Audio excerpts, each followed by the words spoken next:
하나님 말씀은 디모데후서 3장 16절과 17절 말씀입니다. 디모데후서 3장 16절과 17절 말씀. 오늘 수련회에 있어서 이거 사실 주제 성경 구절이 되겠죠. 디모데후서 3장 16절과 17절 말씀, 신약 성경 346페이지입니다. 여러분들 찾으셨으면 제가 봉독하겠습니다. 모든 성경은 하나님의 감동으로 된 것으로 교훈과 책망과 바르게 함과 의로 교육하기에 유익하니 이는 하나님이 사람으로 온전하게 하며 모든 선한 일을 행할 능력을 갖추게 하려 함이라. 아멘. 자, 우리가 첫 번째 시간을 우리가 맞이하면서 오직 성경 이 강좌가 전체가 이게 분량은 상당히 많은데 이 많은 거 제가 이 성경론과 관련되어진 이 강의를 하기 위해서 제가 책을 12권을 참조해서 교재를 만들었습니다. 그래서 이거를 어떻게 이 2박 3일 기간 동안에 3번의 강좌로 하고 싶은 얘기를 다 할 수 있을까라고 고민하면서 정리를 한 이 결과물이 이겁니다. 성경에 관해서 우리는 성경을 배우긴 하지만 성경에 관해서 배워본 적은 아마 거의 없을 겁니다. 그럼에도 불구하고 신학교에서 신학을 공부할 때 조직 신학이 전체가 7개의 과목인데 7개의 과목 중에서 가장 첫 번째 과목이 바로 성경론입니다. 그 조직 신학 서론 해가지고서 성경론을 배워요. 근데 논리적으로 성경론을 먼저 배우는 것이 굉장히 타당합니다. 왜냐하면 우리가 믿는 바에 대한 확신, 우리가 믿는 것이 과연 어떤 권위와 어떤 기준을 우리가 믿는 것인가를 우리가 규정을 하는 것은 굉장히 중요한 문제라고 생각을 합니다. 여러분, 이 시대에 살아가면서 우리는 수많은 종교들과 대립을 이룹니다. 종교뿐만 아니라 수많은 철학들과도 우리는 대립을 합니다. 근데 여러분, 이 땅에서 우리가 살아가면서 그 대립이 무엇과의 대립인지 아십니까? 확신의 싸움입니다. 근데 여러분, 세상 사람들이 가지는 확신은 다양한 확신이 있습니다. 어떤 사람은 경험이라는 확신을 가지고 이것이 절대적이라고 생각하며 살아갑니다. 어떤 사람은 자기가 배운 지식을 가지고 그것을 절대적인 확신을 가지고서 살아갑니다. 근데 우리가 가지고 있는 확신은 과연 무엇인가? 우리가 가진 확신은 무엇입니까? 성경에 대한 확신입니다. 성경에 대한 확신. 근데 이 성경에 대한 확신이 어떤 확신인가? 신적 확신입니다. 우리가 이제 내일 오후 집회 때 제가 이제 설교하게 될 그 부분이 바로 성경의 신적 권위에 관한 부분에 관해서 제가 설교를 하게 될 것입니다. 우리가 이 세상에 그 누구보다 강력할 수밖에 없는 이유는 세상 사람들이 가지고 있는 그 확신이라고 하는 것은 소위 인간적 확신입니다. 경험이 쌓여서 스텝 바이 스텝으로 세워진 그런 확신이기도 합니다. 그런데 우리가 가지고 있는 확신은 하나님께서 우리에게 주신 확신이시고 그 하나님께서 성령을 통해 우리에게 인쳐주신 확신입니다. 그렇기 때문에 우리가 이 세상에서 우리가 이 확신 가운데 서 있지 아니하면 우리는 수많은 확신 앞에 무릎을 꿇을 수밖에 없습니다. 여러분들 교재에 나오는 것처럼 18세기 이전에는 하나님의 말씀, 이 성경에 관한 무엇성에 관해서 아무도 의심하지 않았습니다. 그래서 중세 로마 가톨릭 같은 경우에는 성경의 권위를 무시한 것이 아니라 성경을 가르치지 않는 소위 성경에 대한 무지로 사람들을 지옥으로 보냈던 시대였습니다. 그런데 이제 문제는 뭐냐면 18세기 들어오면서 18세기 하게 되면 항상 머릿속에 딱 떠올려야 될 철학적 사조가 있죠. 이성주의입니다. 이성주의. 여러분들이 요번에 성경론을 배우면서 좀 죄송한 얘기지만 좀 많이 좀 에너지를 소모해야 될 부분이 있습니다. 그것이 뭐냐면 전 최대한 이제 그것을 좀 줄이려고 애를 쓰지만 철학 얘기가 많이 나올 수밖에 없습니다. 철학 얘기를 많이 할 수밖에 없는 이유가 무엇이냐면 이 성경론과 관련된 문제가 소위 철학이 교회 안에 들어오면서 성경에 관한 인식론을 완전히 다 틀어버리고 말았습니다. 그렇기 때문에 어떤 식으로 우리가 성경을 믿고 있는가? 여러분들이 믿고 있는 성경에 관한 인식이 철학적으로 믿고 있다는 걸 알고 계십니까? 제가 요즘에 우리 칼빈주의 세계관을 강의하면서 그런 얘기를 많이 하는데 여러분들의 믿음이 과연 성경적인 믿음인지 그렇지 않으면 철학적인 믿음인지 점검해보라 하고 제가 자주 권합니다. 왜냐하면 우리는 성경에 나오는 이 용어를 가지고 신앙생활을 하지만 그 용어를 가지고서 얼마든지 철학적으로 신앙생활을 할 수가 있어요. 그래서 자기는 열심히 신앙생활을 한다고 하는데 그것이 하나님의 의를 모르고 자기 의의를 세우기 위해서 어떻게 해요? 하나님의 의의를 힘써 꺾으려고 하는 반신앙적인 태도를 견지하는 경우가 얼마나 많은지 모릅니다. 어디서 많이 듣던 표현이죠? 어디서 나온 얘기죠? 로마서 10장에 나오는 얘기입니다. 유대인들의 문제입니다. 유대인들은 어땠어요? 유대인들은 율법주의자들이거든요. 여러분, 율법주의라는 용어는 많이 들었을 겁니다. 근데 율법주의라는 말을 철학으로 제가 표현하겠습니다. 그러면 율법주의가 왜 위험한지 여러분 아실 거예요. 그래서 제가 철학을 가끔가다 언급하는 거예요. 여러분, 율법주의를 철학으로 설명하기에 가장 좋은 개념이 무엇이냐면 소위 법칙론적 윤리 개념입니다. 칸트가 가지고 있는 윤리에 관한 개념이에요. 칸트가 유신론자적 관점을 가지고 있지만 칸트가 하나님을 믿은 것은 아닙니다. 칸트가 하나님을 요청한 거예요. 자, 양심의 요청으로. 근데 왜냐하면 절대적인 윤리나 도덕이 있다라고 얘기를 하려면 하나님이 존재해야 된다는 거예요. 그래서 그가 하나님을 믿기 때문에 하나님을 얘기하는 것이 아니라 자기가 가지고 있는 논리를 누가 지지해 줄 수 있어요? 신이라는 존재가 있어야. 신이라는 존재를 긍정해야만 절대적인 윤리가 있다라고 설명할 수 있는 논리적 근거가 돼요. 어렵지 않죠? 그렇기 때문에 절대적인 윤리를 얘기하면서 이 윤리를 얘기하는, 근데 그게 바로 뭐냐 하면 바리새주의예요. 윤리도덕을 얘기하는데 그들의 윤리도덕에서 하나님은 어떤 하나님이냐면 인격적 하나님이 아니에요. 단지 내가 가지고 있는 윤리도덕이 옳다라는 것을 주장하기 위한 지지 기반에 불과한 거예요. 자, 그렇다고 한다면 이렇게 한번 생각해 보십시오. 칸트는 신을 믿었어요? 안 믿었어요? 사실은 안 믿은 거죠. 안 믿었는데 사실은 자기가 가지고 있는 이 법칙론적 윤리라고 하는 절대 윤리, 고정불변의 윤리가 있다는 것을 사람들에게 설득하기 위해서 그의 양심으로 하나님을 요청했단 말이에요. 그렇다고 한다면 이런 개념으로 봤을 때 바리새주의자들, 소위 율법주의자들은 하나님을 믿는 거라고 봐야 돼요? 안 믿는 거라고 봐야 돼요? 안 믿는 거죠, 사실은요. 우리는 하나님을 믿는다고 하는 표현을 많이 사용하는데 여러분들이 정말 조심해야 되는 게 내가 하나님을 믿는다고 하는 이 표현이 과연 성경이 얘기하는 하나님을 믿는다는 표현인가? 그렇지 않으면 자꾸 이게 철학용어를 사용해서 죄송한데 내 관념 안에서 하나님이라는 존재를 내가 가지고 있는 나의 삶과 나의 가치관을 지지하기 위해 그 신을 만들어내고 있는가에 관한 문제에서 질문을 던져야 돼요. 여러분, 성경은요 여호와 하나님 외에는 참신이 없다고 얘기하고 있습니다. 믿습니까?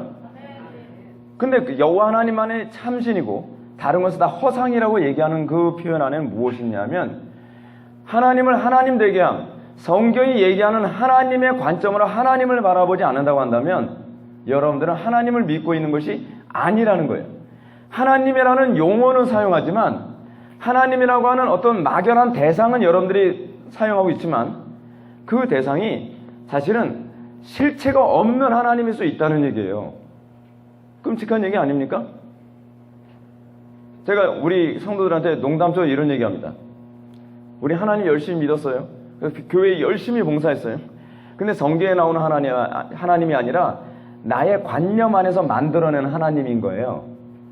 그래서 내가 내 관념 안에서 만들어낸 예수님, 내가 관념 안에서 만들어낸 하나님을 열심히 믿으면서 정말 열심히 믿죠. 왜냐하면 종교는요 항상 뭐를 동반하게 되어 있냐면 열심을 동반하게 되어 있어요. 그래서 저는 열심을 믿질 않아요. 그 열심의 근원이 어디에 있느냐를 저는 항상 역추적하고 싶은 거예요. 그 열심이 어떤 종교의 근거에서 그럴 수 있냐면 자기 의의를 세우기 위한 것이 하나의 열심의 동기가 될 수 있어요. 그게 그 사람의 신이에요.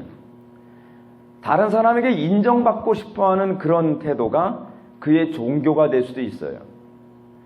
그에게서 열심의 근거가 정말 성경에서 언급하고 있는 하나님, 참 여호와 하나님을 사랑하는 마음에서 출발하는 것이 아니라고 한다면 내가 하나님의 심판대 앞에 딱 섰는데 내가 알고 계신 그 하나님이 아닌 거예요. 굉장히 낯선 하나님 분이 앉아서 심판하고 있는 거예요. 그럼 묻는 거죠. 누구시죠? 이건 심각한 문제예요. 하나님께서 물으시겠죠. 넌 누구니? 내 자녀가 아니구나. 내가 알고 있는 하나님은 이분이 아니신데. 저는 머리 허옇고 수염 좀 있고 뭐 이렇고 사랑만 있고 심판을 안 하시는, 지옥이라는 것은 생각도 하지 아니하시는 하나님이시라고 생각하는데요. 그건 네가 만들어낸 하나님이야. 그런 하나님은 존재하지 않아. 그건 너의 허상 속에서 만들어낸 하나님이야. 여러분, 우리는 이런 소리 굉장히 듣기 싫어합니다. 왠지 아십니까? 내가 내 허상 속에서 만들어낸 하나님을 지켜내고 싶어 하는 거예요. 그 노력이 18세기 안에서 어떤 현상으로 만들었는지 아십니까? 성경을 부정하는 것으로 나타나셔요. 18세기 안에 칸트주의가 이제 들어서면서 18세기 말에 사람들은 이렇게 생각합니다. 소위 기독교에서 얘기하는 하나님이라고 하는 것은 굉장히 거북스럽다. 기독교에서 얘기하는 하나님을 자기에게 이렇게 소위 대비를 하면 자꾸 나를 죄인이라고 정죄하는 것도 기분 나쁘고, 내가 타락한 존재예요. 내가 무능한 존재라는 것을 입증하게 하는 것이 굉장히 기분 나쁘다는 거예요. 근데 문제는 18세기 이전에는 성경이 정황무한 하나님의 말씀이라는 불문율이 있었어요. 그때는 성경이 오류가 있다고 믿질 않았어요. 근데 어느 날 소위 르네상스 이후로 지나면서 사람들 머릿속에 어떤 생각을 하게 됐냐면, 이제는 우리의 이성으로 성경을 판단하자. 끔찍한 사건이 18세기 이후서부터 일어나기 시작하는 거예요. 후기부터요. 옛날에는 성경이 우리의 생각을 맞았다 틀렸다라고 판단했는데, 데카르트가 들어서면서, 데카르트가 이런 얘기야. 이게 자꾸 이런 얘기하는데 그냥 들으세요. 데카르트가 이런 얘기하죠. 나는 생각한다. 고로 나는 존재한다. 고기토 에르고숨 이라고 하는 말을 합니다. 존재. 옛날에는 존재를 누가 정하시죠? 하나님이 존재를 정하시죠. 소위 칸트가 표현한 것처럼 우리가 생각하는 것은 곧 존재한다고 생각하는.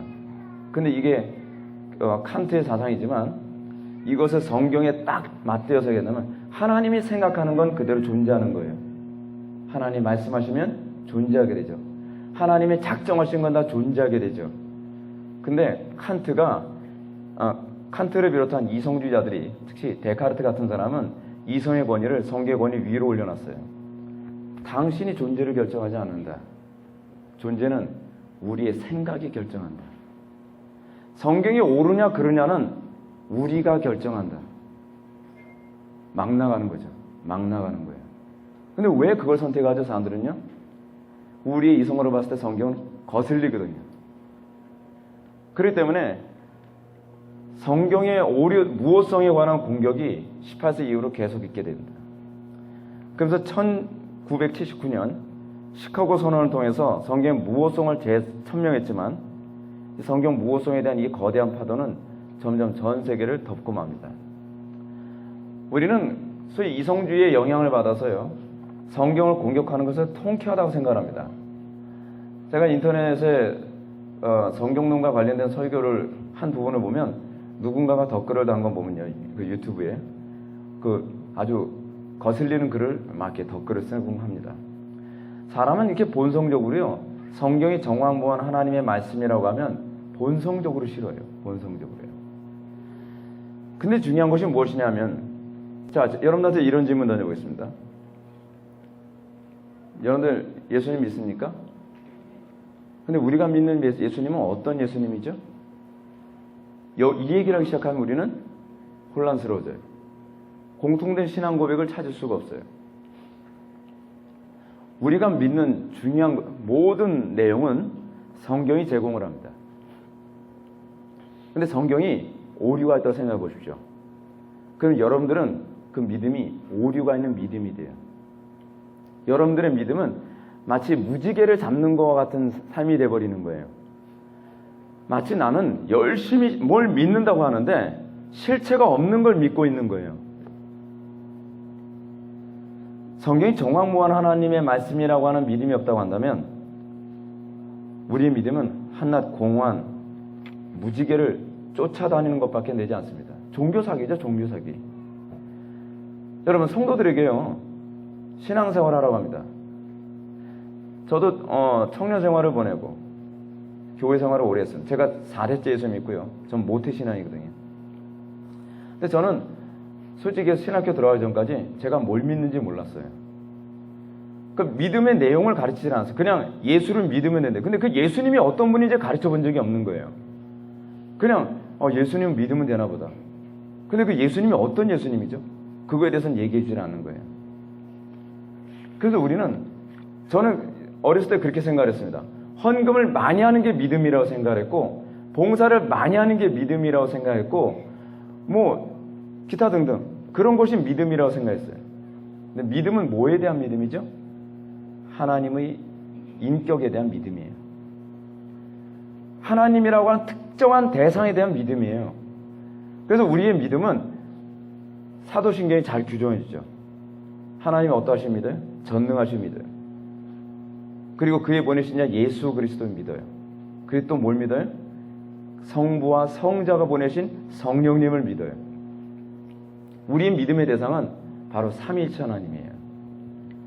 우리의 믿음의 대상이 불분명하면 어떤 문제가 발생하냐? 어려움이 없을 때, 문제가 없을 땐 별 어려움이 없어요. 근데 항상 이 믿음의 문제는 언제 여러분들에게 큰 문제로 다가오냐 하면, 여러분들 인생에 더 이상 한 발자국도 뒤로 물러설 수 없을 만큼 절박한 상황에 빠졌을 때 우리는 이런 질문을 던지죠. 내가 믿는 게 옳은가? 마치 이거하고 똑같아요. 우리가 별 안에서 떨어지게 됐어요. 떨어지지 않으려면 무엇인가 딱 붙잡았어요. 근데 딱 붙잡은 그것이 나를 과연 지탱시켜 줄 수 있을까? 라고 생각해 보십시오. 제가 이런 생각을 한번 해봤습니다. 여러분 청룡열차 같은 거 타보셨죠? 청룡열차 타시면서 여러분들 어떻습니까? 우리는 즐길 수 있습니다. 왜 즐길 수 있죠? 안전하다는 걸 알기 때문에. 사실요 굉장히 위험한 거예요. 청룡열차. 요번에 우리 애들하고도 에버랜드인가 거기 가지고서 요즘에는요 그 청룡열차 같은 게 거의 이렇게 떨어져요. 이렇게요. 근데 여기서 가만히 천천히 텅텅텅텅텅텅 하다가요 갑자기 딱 떨어지는데 머리카락 쭉 쓰는 것 같아요. 근데 그러면서도 내려가면서 웃으면서 내려올 수 있어요. 와 소리 지르면서요. 우리 아들은 얼굴에 표정이 없어졌어요. 무서워서. 근데 왜 우리는 이렇게 무서운 상황에서 웃을 수 있죠? 나를 안전하게 보호하고 있는 이 안전벨트에 대한 믿음이 확고하기 때문에 그래요. 우리 인생에 있어서 청룡열차에서 뚝 떨어지는 것처럼 아주 극심한 어려움과 난관에 처하게 되어 있어요. 근데 많은 사람들이 거기서 딜레마에 빠지는 거예요. 내가 믿고 있는 이 신앙이 옳은가? 과연 이 신앙이 나를 지켜줄 수 있는가? 과연 이 신앙이 이 어려움에서 암에 걸려서 다 죽어가는 상황에서, 가정이 완전히 박살나가는 그 상황에서, 인생이 완전히 나락에 딱 떨어져가는 그 상황에서 과연 이 성경이 나에게 생명을 줄 수 있고 이 성경이 나에게 평안을 보장해 줄 수 있고 나에게 안전을 보장해 줄 수 있는가? 우리는 거기서 확신을 못한다는 게 문제예요. 그러면서 우리는 그 결정적인 순간에서 성경에 대한 좌절감에 빠져버리고 말이죠. 우리가 이 성경에 관해서 오늘 공부하는 것은요, 우리 신앙의 전체 기초를 다지는 문제입니다. 여러분들 교재 2페이지를 한번 보시려면 웨스트민스터 소개론문답 제2문은 이렇게 얘기합니다. 성경을요, 우리가 어떻게 하나님을 영화롭게 하고 그를 즐거워할 것인지를 지시한 유일한 규칙이다. 제3문에서는 성경은 사람이 하나님에 대하여 믿을 것은 무엇이며 하나님께서 사람에게 요구하시는 본분은 무엇인가? 여러분, 우리가 믿을 게 뭐죠? 자, 어떤 사람은 이렇게 얘기합니다. 저는 구원받을 줄 믿습니다. 그게 믿음의 대상인가요? 확신이 믿음의 대상인가요? 제가 신학을 공부하면서, 제가 목회를 하면서 제가 느끼게 된 중요한 부분이 하나 있습니다. 무엇이냐면 성도들은 믿음의 대상과 믿음의 결과를 구분하지 못한다는 거예요. 확신은 믿음의 결과이지 믿음의 대상이 아니에요. 근데 어떤 사람이 이렇게 얘기합니다. 목사님 왜 자꾸 우리의 구원의 확신 흔드시죠? 구원의 확신 없으면 지옥 가잖아요. 상관없어요. 확신이 구원의 조건이 아니에요. 구원의 조건은 오직 믿음이에요. 당신이 믿는다면 당신은 확신하게 될 것입니다. 그러나 당신이 확신을 붙잡으려고 하면 당신의 믿음도 신뢰하기 힘들 것입니다.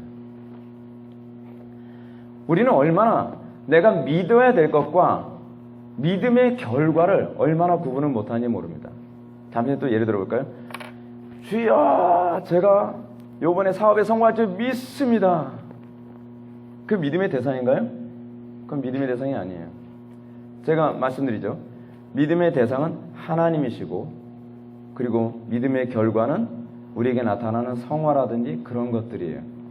근데 우리는 자꾸 믿음의 결과를 믿음의 대상으로 여김으로 말미암아 어떤 현상이 나타나냐면, 하나님, 제가 그렇게 믿었는데, 저는요, 하나님께서 C.S. 루이스의 얘기예요. 우리 어머니를 살려주실 줄 알았는데 왜 안 살려주셨나요?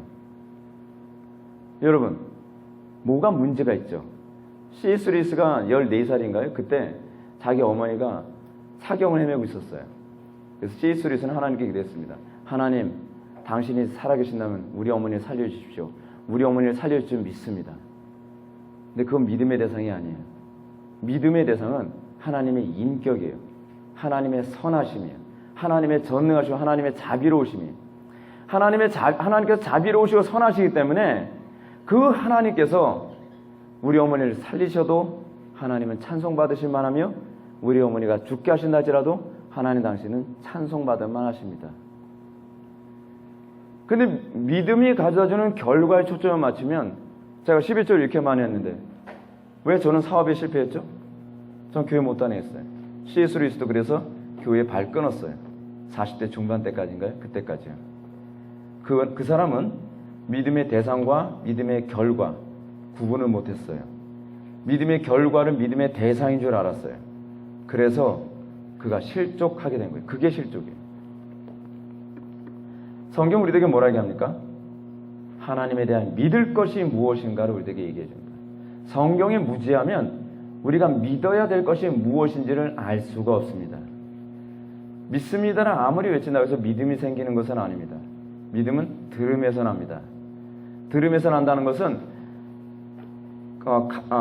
칼빈이 기독교 강에서 얘기했던 것처럼 모든 믿음은 지식에 기초한다라고 하는 말과 같은 얘기입니다.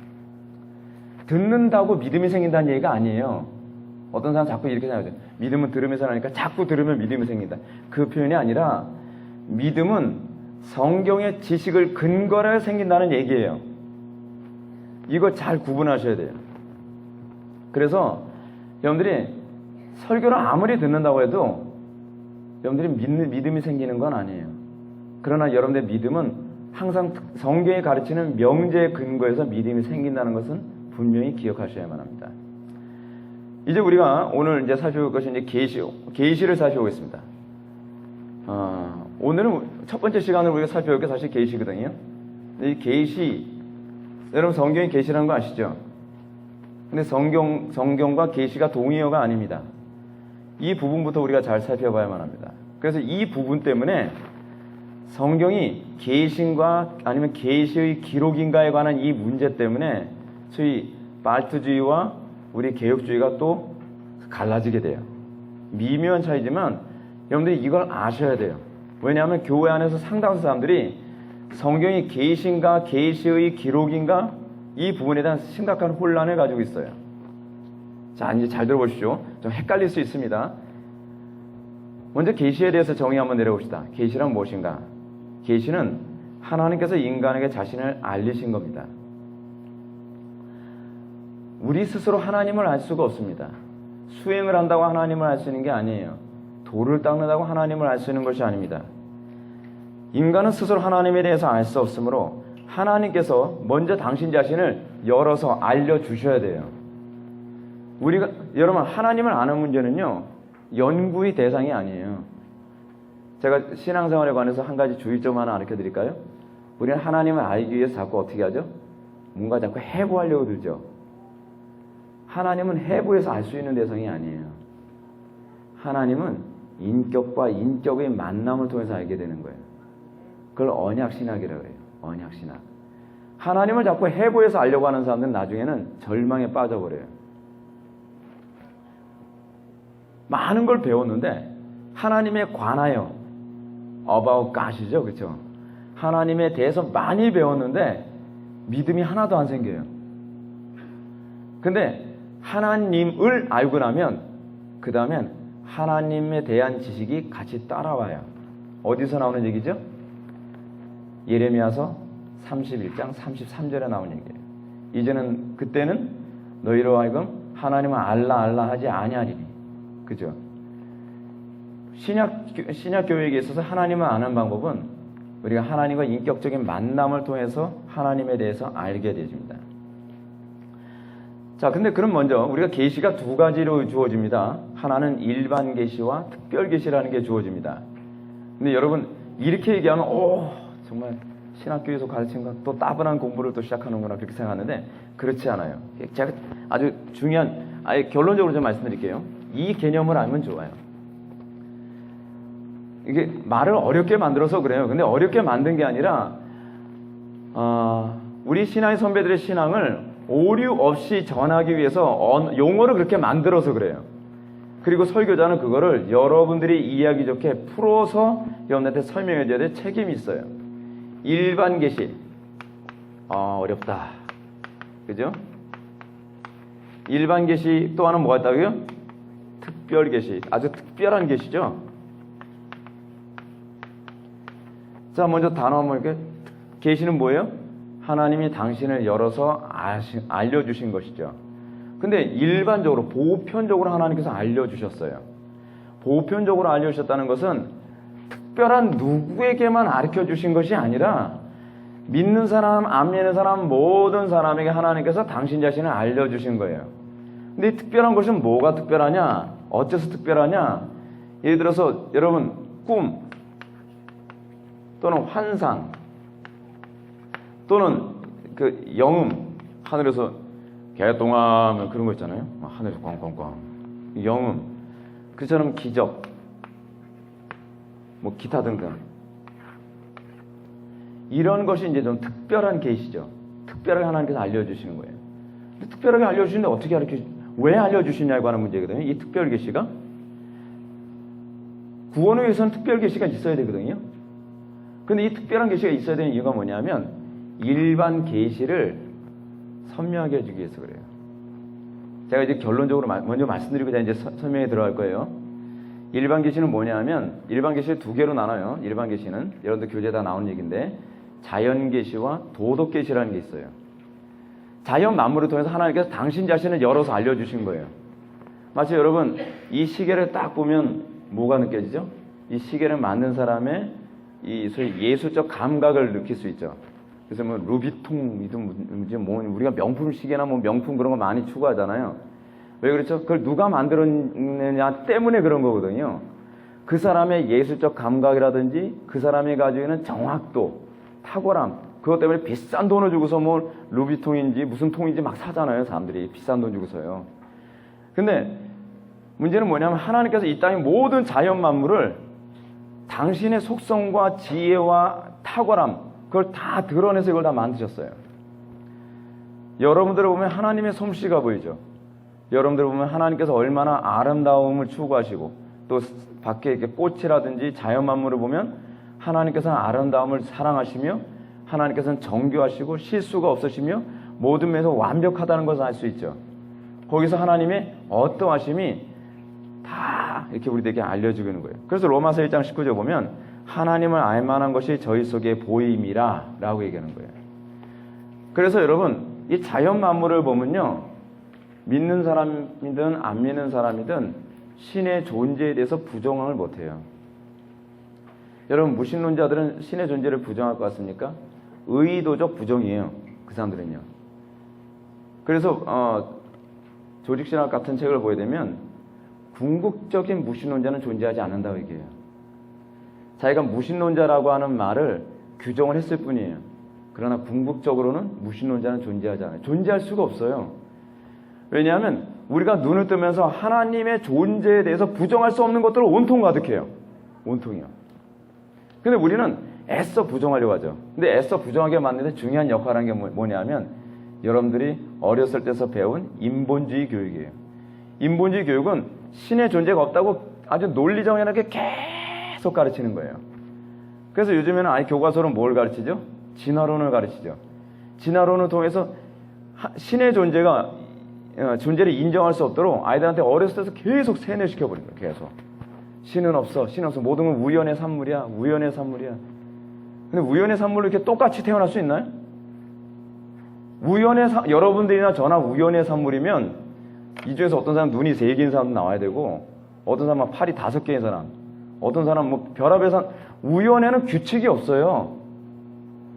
근데 이 우연이라고 하는 것은 모든 걸 다 하면서 이 우연일 수 없는 이 완벽한 상태를, 이 질서정연한 상태를 누구든지 딱 태어나면 여러분, 우리 애들도 딱 태어나면 손가락부터 딱 살펴봐요.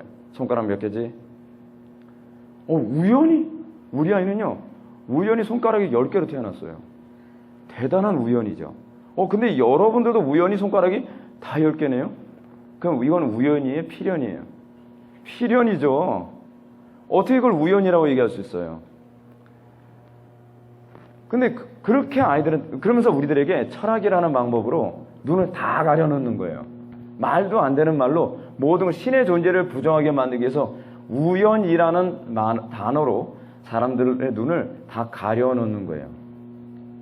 그래서 우리 주변에 일어나는 수많은 일들. 자, 예를 한번 들어볼까요? 여러분들이 저를 만난 것은 우연히 만난 건가요? 필연이죠. 우연이라는 게 존재하지 않아요. 왜냐하면 여러분 중에 한 사람이라도 여기에 있지 않으면 역사는 바뀌게 돼 있어요.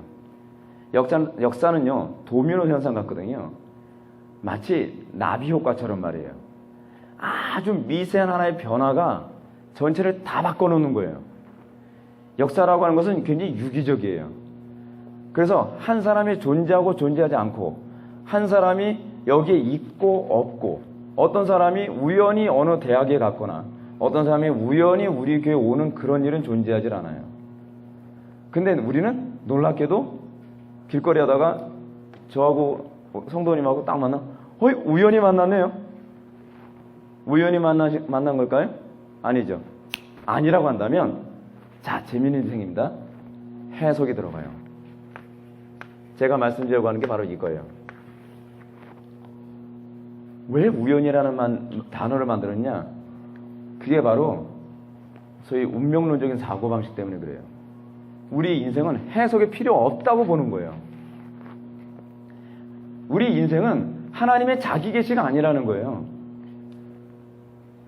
우리 인생이 우연이 아니라고 한다면, 필연이라고 한다면 우리는 왜? 라고 질문을 던집니다. 그럼 예를 들어서 길거리, 우리는 이런 얘기를 하기 좋아합니다. 제가 언젠가 길거리 하다가 서울에 갔는데 난데없이 군대 후배를 만났어요. 한 몇 년 동안 안 만났던 후배거든요. 근데 누가 저보고 형 그러면서 불러요. 딱 쳐다봤더니 제가 군대 후배예요. 우연히 만났나요? 그 넓은 데서 그 친구도 인천 사람이고 저도 인천 사람인데 서울에서 만났어요. 악수를 했어요. 대화를 나눴어요. 그랬더니 그 후배가 하는 얘기가 형을 만나서 자기가 가지는 고민의 문제가 오늘 응답 다 받았어요 라고 얘기한 거예요. 우연인가요? 그래서 우리는 해석을 하게 돼요. 인생의 딜레마가 어떤 문제냐면 인생의 해석이 안 된다는 게 문제예요.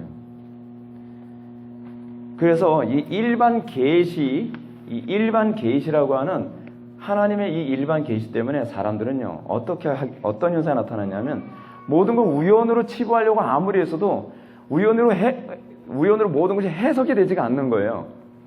그러면 이게 우연이 아니라고 한다면 우리 인생을 어떻게 해석할 것인가에 관한 고민이 생기겠죠. 그렇지 않습니까? 내가 왜 저 남자를 만났지? 내가 왜 저 여자를 만났지? 왜 나에겐 이 아이가 태어났지? 왜 나는 이 직장에 다니게 됐지? 왜 나는 이 교회에 다니게 됐지? 왜 나는 대한민국에 태어나서 이렇게 힘들게 살아야 되지? 어떤 사람은 아프리카 같은 데 태어나서 나는 왜 이렇게 살아야만 하지? 우연인가요? 우연이 아니죠. 왜? What?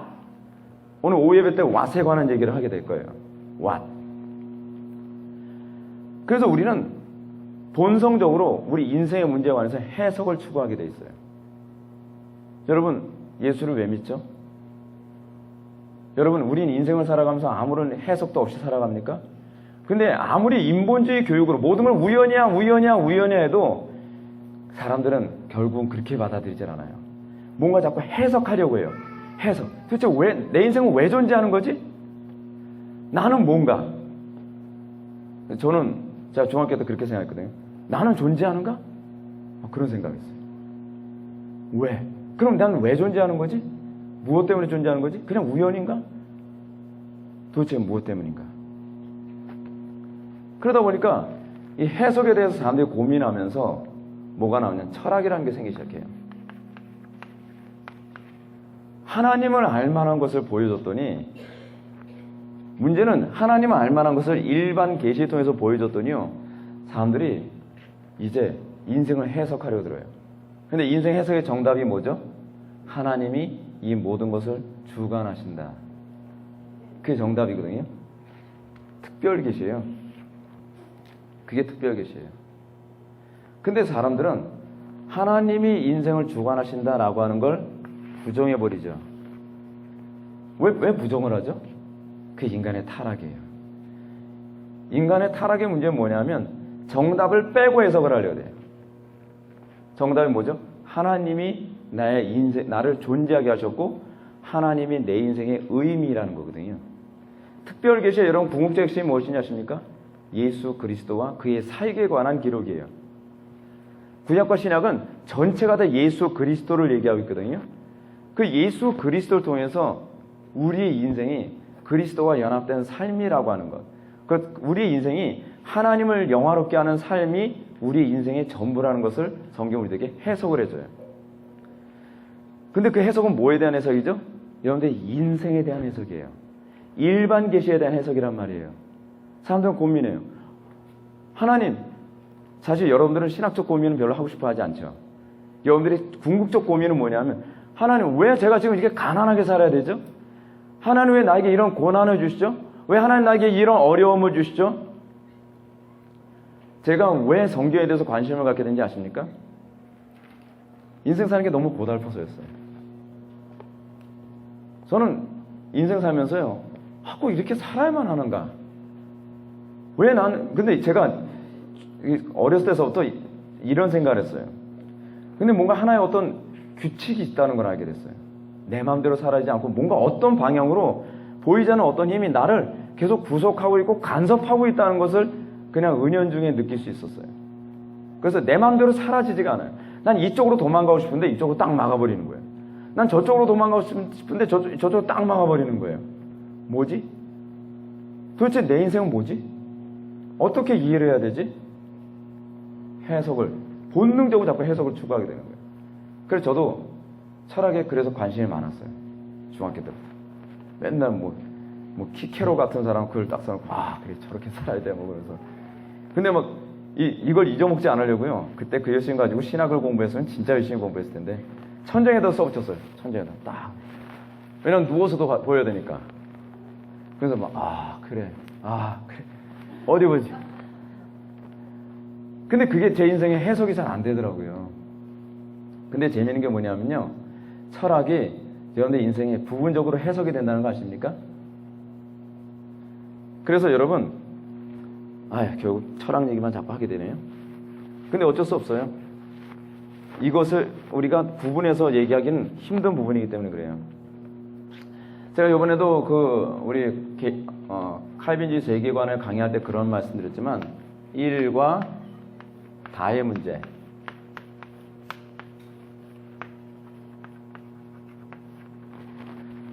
하나로 어떻게 전체를 오류 없이 해석할 수 있을까에 관한 문제. 철학자들이 다 이 관심 가졌거든요. 그래서 어떤 사람은 어떻게 생각했어요? 그래, 정치로 모든 것을 다 해석할 수 있어. 그래, 경제, 다시 하게 되면 돈의 문제. 돈이 모든 삶의 문제를 다 결정하고 방향을 결정해. 아니다. 행복이다. 이런 식으로. 이게 다시 철학이거든요. 근데 이 사람들이요, 이렇게 해석하게 된 이유가 뭐냐면, 정치로 해석을 해보니까 부분적으로 딱딱 맞아 떨어져요. 그죠? 경제의 원리로 해석을 해보니까 부분적으로 딱딱 맞아 떨어져요. 그리고 행복이라는 원리로 해석을 해보니까 부분적으로 딱딱 맞아 떨어지더라는 거예요. 그래서 이런 사람들이 논문을 쓰죠.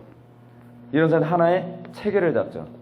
그래서 마르크스 레닌주의 같은 사상도 그래서 나오는 거예요. 해겔 사상도 그래서 나오는 거예요. 모든 것은 다 변증법적이다. 그래서 역사는 어떻게 해? 진보하는 거라는 거예요. 부분적으로 맞아요. 근데 전체적으로 안 맞는다는 게 문제예요. 여기서는 맞는데 왜 여기서는 안 맞을까? 그래서 철학이 복잡해지는 거예요. 왜냐하면 부분적으로 맞았는데 그 부족한 부분을 보완을 해야 되잖아요. 그래서 이 보완을 위해서 또 하나의 세계관을 만들어요. 그래서 가장 첫 번째 모든 철학의 기초가 되는 것이 뭐냐면 플라톤주의 이원론이에요. 여기 이원론.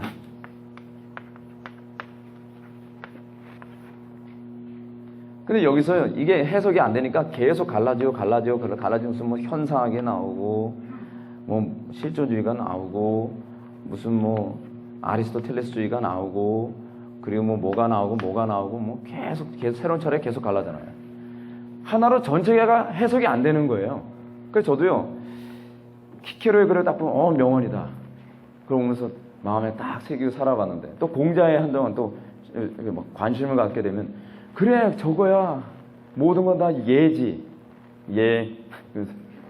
모든 건 다 예로 해결될 줄 알았어요. 공자가 그렇게 생각했거든요. 모든 건 예다. 근데 예로 해석이 되는 것 같은데 어느 시점에서는 예로 해석이 안 된단 말이에요. 그래서 어떻게 해요? 한계점에 부딪히게 되는 거예요. 그건 뭐예요? 다 일반 계시에 대한 감각 때문에 그래요. 일반 계시요. 일반 계시는 뭐예요? 하나님이 당신 자신을 열어서 알게 하신 거거든요. 그래서 수많은 사람들이 하나님이라고 하는 정답을 포기하고, 그러니까 특별 계시를 무시하면서 정답을 찾으려고 굉장히 애를 많이 써요. 이게 마치 뭐가 똑같냐면, 제가 노란 펜으로입니다. 하늘에 해가 떴습니다. 이걸 우린 태양 또는 해라고 얘기하죠. 하나님이 태양이라고 규정하셨어요. 근데 우린 못마땅해요. 태양이라고 인정하고 싶지가 않아요. 그리고 나서 태양이 아니라는 전제하에 정답을 찾으려면 무진장애를 쓰는 거예요. 그러면 어떤 현상이 나타나는지 아세요? 태양이라는 답과 거의 근접한 답으로 계속 만들어져요. 그렇지 않겠습니까? 그래서 사람들은 부분적으로 맞는 일이 자꾸 생겨요. 아주 틀린 얘기를 안 해요. 근데 정답을 포기해버리면 나중에는 어떻게 되냐면 이것도 아닌가벼 돼버리는 거죠. 인간의 타락의 문제는 무엇이냐면 하나님을 믿지 않고 하나님과 원수된 관계이다 보니까 하나님을 제외하고 하나님이 역사의 모든 주관자라는 걸 제외하고 모든 걸 해석하려고 해요. 그러면서 나타난 문제 중에 하나는 뭐냐면 우상이라는 게 나와요. 우상. 신을 인정 안 할 수가 없는데 하나님은 인정해야 되겠으니 그 신을 어떻게 인정할 것인가. 그래서 뭐가 나오냐면요. 소위 그 범신론이라는 게 나와요. 여러분이 재밌는 겁니다. 범신론은 뭔지 아세요? 제가 아까 일과 다의 문제라고 얘기했었죠. 범신론에는 여러 개 다 신이라고 보는 거잖아요. 여러분 범신론이 왜 나오는지 아세요? 하나로 전체가 해석이 안 되니까 아예 여러 개로 전체를 해석하자는 그런 개념이 나와버린 거예요.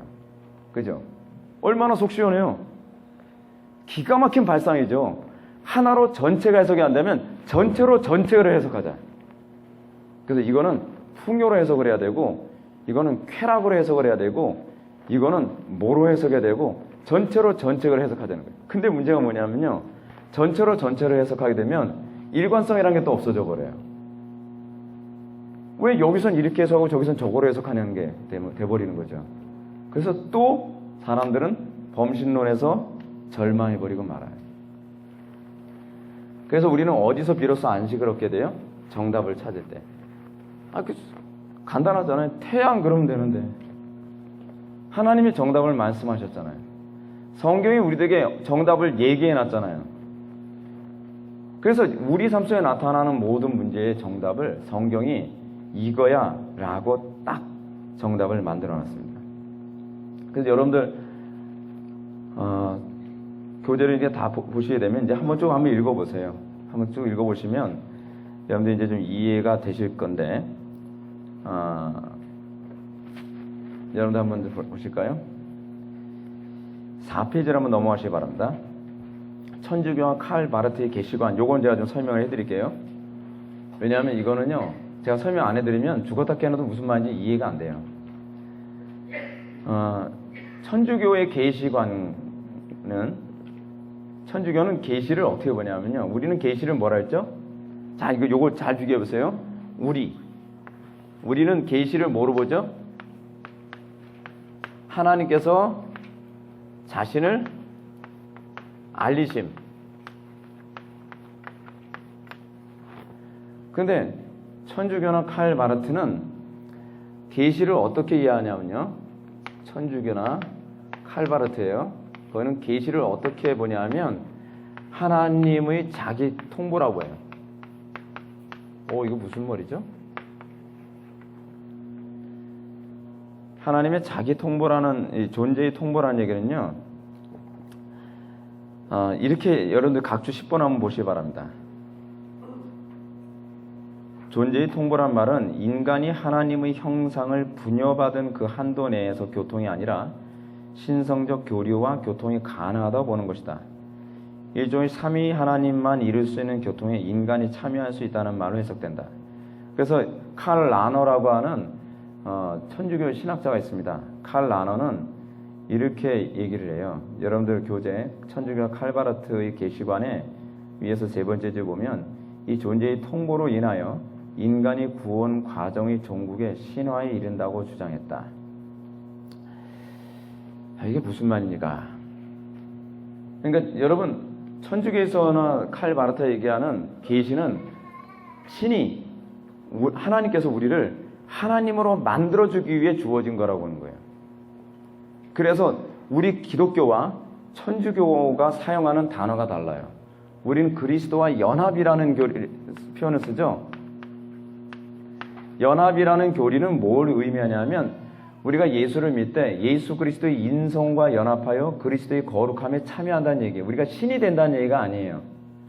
근데 칼 바르트나 칼 라너 같은 칼 중에서도 좋은 칼이 있는데 이 칼이 별로 좋지 않은 칼이에요. 이 두 분의 칼은 어떻게 생각했냐면 인간이 신화 된다는 거예요.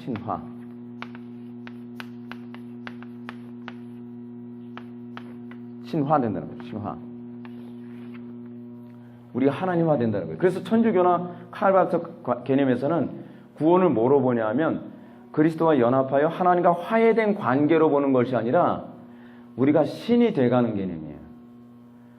그래서 이 개념 때문에 천주교는요, 뉴에이지 운동하고도 별로 이렇게 담을 쌓지 않습니다. 무서운 얘기죠. 인간이 하나님처럼 될 수 있다고 하는 거예요. 어디서 나왔던 유혹이죠? 하와에게 주어졌던 유혹이죠. 그 유혹이 그때로 끝난 유혹이 아니라 지금도 우리는 끊임없이 유혹을 받을 때 어떤 유혹을 받냐 하면 내가 하나님처럼 되는데 관심을 가져요. 여러분 어떨 때 가장 기분 좋죠? 여러분 다른 사람들이 여러분들을 하나님처럼 봐줄 때 굉장히 기분 좋지 않습니까? 마치 여러분들이 전능자처럼 봐주고 마치 여러분들이 모든 면에서 오류가 없는 사람처럼 딱 사람들이 떠받들어 줬을 때 저는 거기에 굉장한 쾌감이라는 걸 느껴요. 근데 천주교는 그런 식으로 구원을 얘기해주고 있어요. 그래서 여러분 로마 교회의 계시관은요, 천주교 계시관이 이게 굉장히 좀 심각한 문제가 뭐냐면 천주교는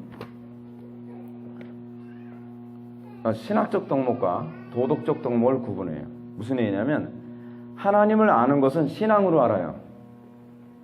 근데 우리가 도덕적으로 사는 문제는 이성과 의지로 도덕적으로 산다는 거예요. 이렇게 되면 어떤 문제가 발생하는지 아십니까? 우리가 행하는 모든 행위는 다 자기 의의가 되는 거예요.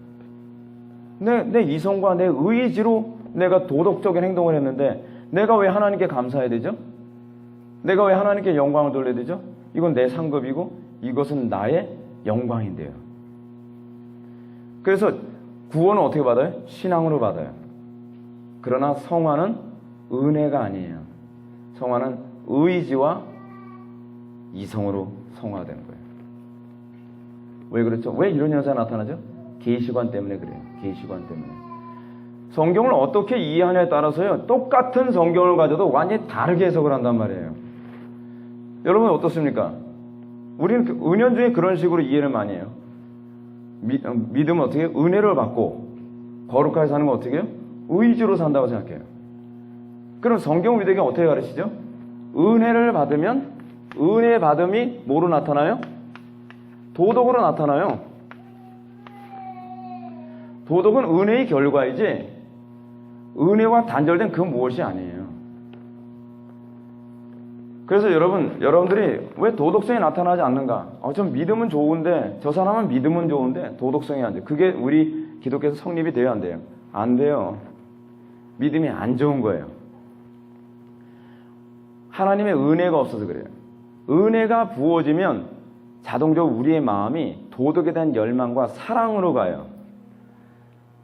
그래서 오늘날 기독교가 왜 성화가 나타나지 않느냐? 그것 때문에 그래요. 은혜와 도덕을 나눠버렸어요. 나의 도덕적 삶은 의지로 사는 것이고 내가 은혜를 받는 건 믿음으로 된다고 생각하는 거예요. 그렇지 않아요. 우리는 믿음이 좋다는 걸 자꾸 뭐로 생각하죠? 교회 봉사 많이 하고 헌금 많이 하고 교회 생활 열심히 하는 거. 근데 그렇지가 않죠. 도덕과 은혜는 따로 가지 않습니다. 이게 우리가 이런 미묘한 차이 하나하나를 통해서 우리 신앙을 점검할 수가 있어요. 제가 왜 이런 얘기 드린지 아시죠? 문제는 여러분들이 열심히 신앙생활 한다고 하는데 여러분 그 열심이 철학적 열심일 수 있다는 거예요. 여러분들이 정말 믿음을 갖기 위해서는 여러분들이 먼저 점검해야 될 것은 나의 믿음이 철학에 기초한 믿음인가, 그렇지 않으면 성경에 기초한 믿음인가에서부터 시작을 해야 돼요. 성경관이 무너지면 여러분들 신앙은 절대로 바로 가지 못해요.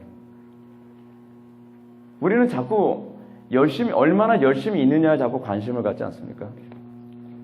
그렇게 되면 정말 큰일 납니다. 큰일 나요. 그래서 우리가 특별계시 한번 볼까요? 5페이지. 그럼 특별계시가 뭔가? 여러분 일반 계시와 특별 계시와의 관계를 또 하나 설명해 드릴게요. 일반 계시와 특별 계시의 관계를 이해하는데 아주 좋은 표현이 하나 있어요. 자, 이 부분을 제가 곰곰이 묵상하는데 이런 개념이 떠오르더라고요. 여러분 옛날에요, 제가 십정동에 살았거든요. 어렸을 때. 근데 여러분 밤에요, 우리 동네에서 무슨 일이 항상 있었는지 아세요? 저희 한봉산이라고 있었는데 한봉산 산 속에서 항상 이런 소리가 들었어요. 뚜뚜뚜뚜뚜뚜뚜뚜뚜뚜뚜뚜 이거예요. 여러분 이게 뭡니까? 모수보로 뭐 이렇게 접선하는 거잖아요. 근데 우리는 아무리 들어도 뚜뚜뚜뚜뚜뚜뚜뚜 밖에는 안 들려요. 해석이 안 돼요. 그죠? 근데 그 사람들은 모수보로 톡톡톡톡 누르면 무슨 얘기하는지 서로가 잘 알아요. 왜 그렇죠? 부호가 있고요. 마치 일반 계시는 부호와 같아요. 부호가 있고, 그리고 특별 계시는 부호에 대한 뭐라 그러죠? 그걸 해독하는 거 있잖아요. 그거라고 할 수 있어요. 이게 없으면 부호가 아무리 설명해도 도대체 뚜뚜뚜뚜뚜뚜가 이게 뭔지 모르겠는 거예요. 특별 계시가 없으면, 특별 계시 없는 자연인들은 어떤지 아십니까? 여러분 요즘 메르스가 대한민국 하면 쫙 훑고 지나왔죠. 그리고 한동안은 우리나라에서 무슨 사태다 해가지고서 배도 침몰하고 뭐하고 지하철 대구 지하철 참사가 일어나고 우리 그걸 어떻게 보죠?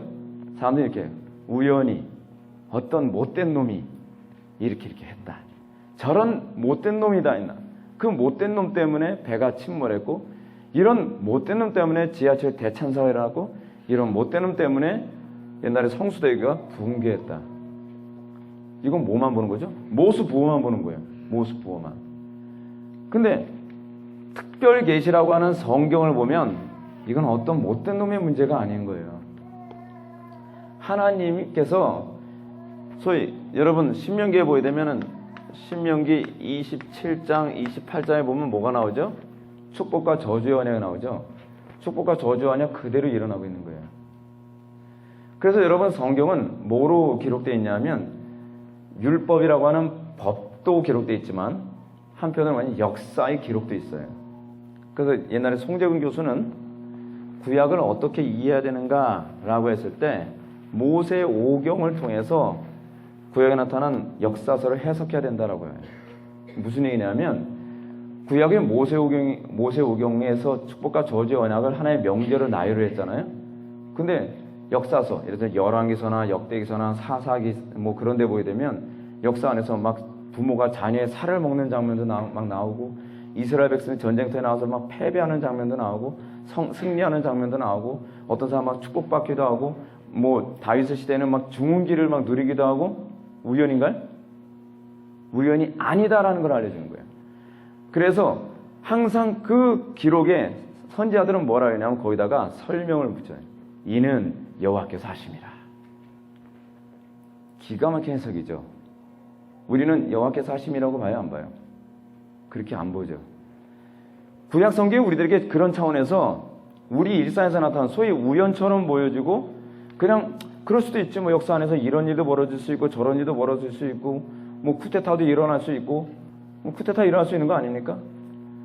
예를 들어서 여러분들 그 열왕기서에 보게 되면은 그 뭐예요? 예후가 이세벨을 죽이는 장면 나오잖아요. 뭐 그럴 수도 있지 뭐.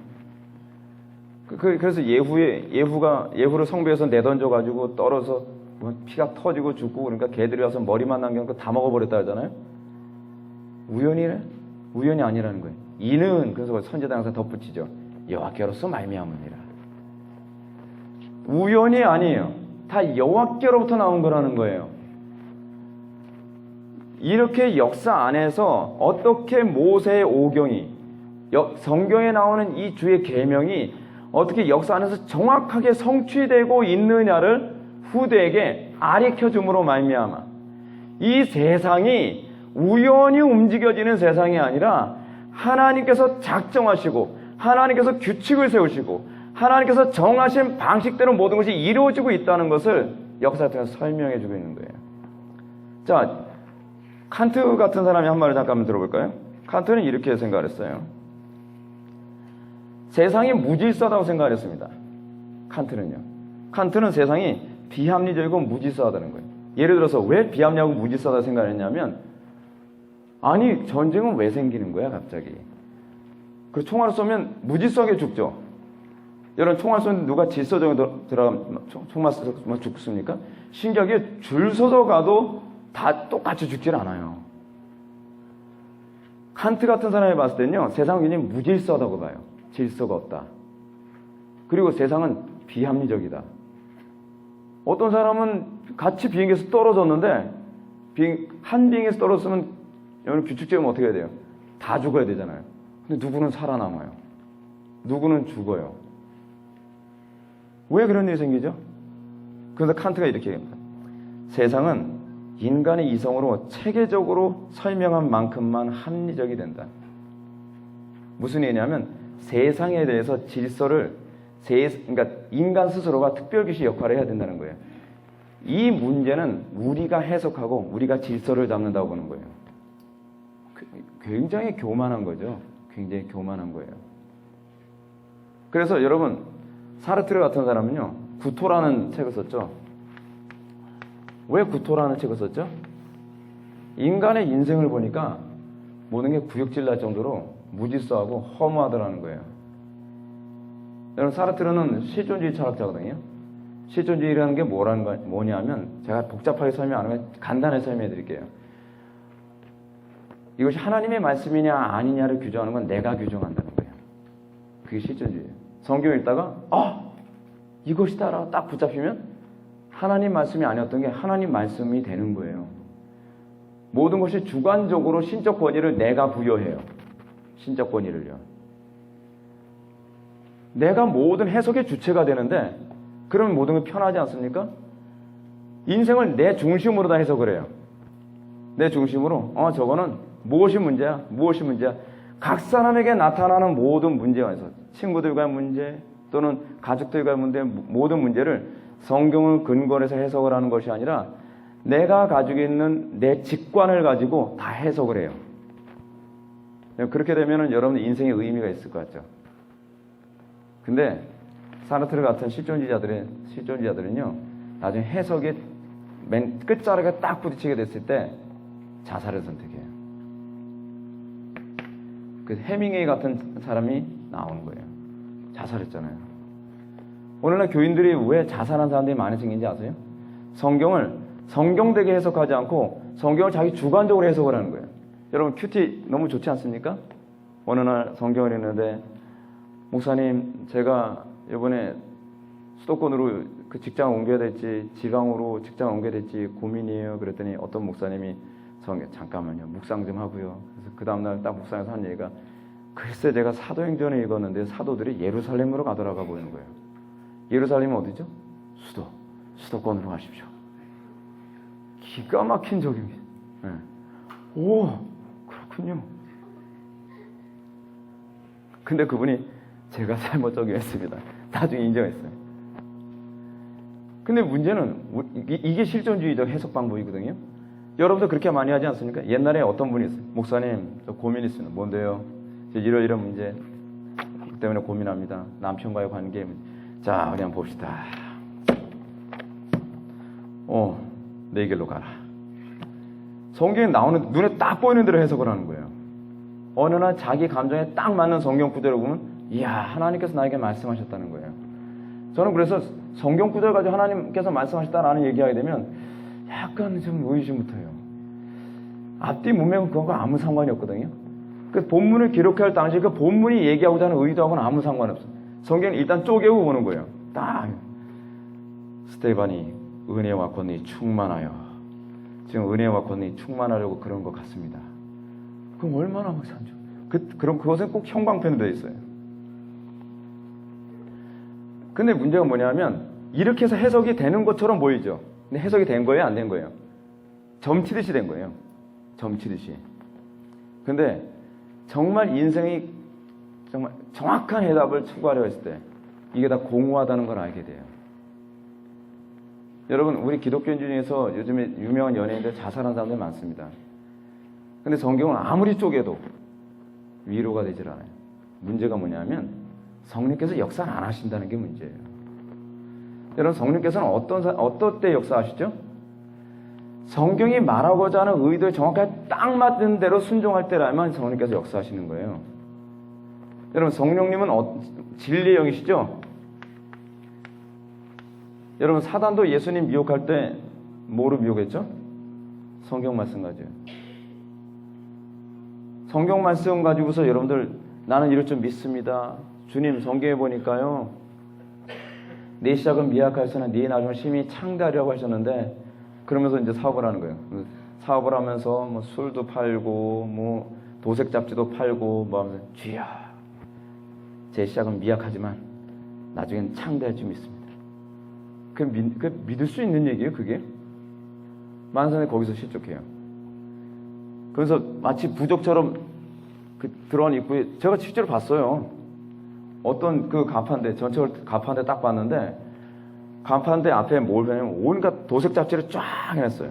근데 그 안에 딱 들여봤더니 나무판으로 멋떨어지게 이렇게 썼었어요. 오직 예수. 연결이 안 돼요, 연결이. 그래서 오직 예수라는 거예요. 그럼 하나님께서 복을 주실까요? 근데 이렇게 하다가 망하면 어떡해요? 야, 나 배신감 느낀다는 거예요. 내가 믿었는데 하나님이 어떻게 나한테 이렇게 하실 수 있어? 그러면 이제 그것 때문에 자살로 가게 되는 거예요. 여러분, 이게 실존주의 문제예요. 효과가 없어요. 효과가. 문제는 어떤 사람은 그렇게, 아까 제가 말씀드린 것처럼, 주님, 제가 이번에 조그만 구멍가게를 하려고 합니다. 어떻게 할까요? 근데 그때 딱 봤더니 욥기 8장을 읽고 있었어요. 근데 거기서 내 시작은 미약해서 네 나중에 심히 창대하다 딱 보인 거예요. 아, 응답하셨다. 기도는 한 번도 안 하고 너무 쉽게 응답을 생각하는 거예요. 막 할렐루야, 구멍가게 시작하자.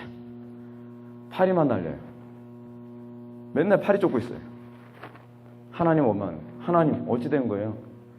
내 시작은 미약해서 내 나중에 심히 창. 하나님 얼마나 억울하시겠어요. 난 너한테 약속한 적이 없는데 하나님이 약속하셔도 박박 우겨대는 거예요. 네. 실존주의가 그런 거예요, 여러분. 하나님의 약속이 어떤 방식으로 약속인지 아십니까? 단편에 예를 들어 봅시다. 욥기를 한번 보세요. 욥기 8장.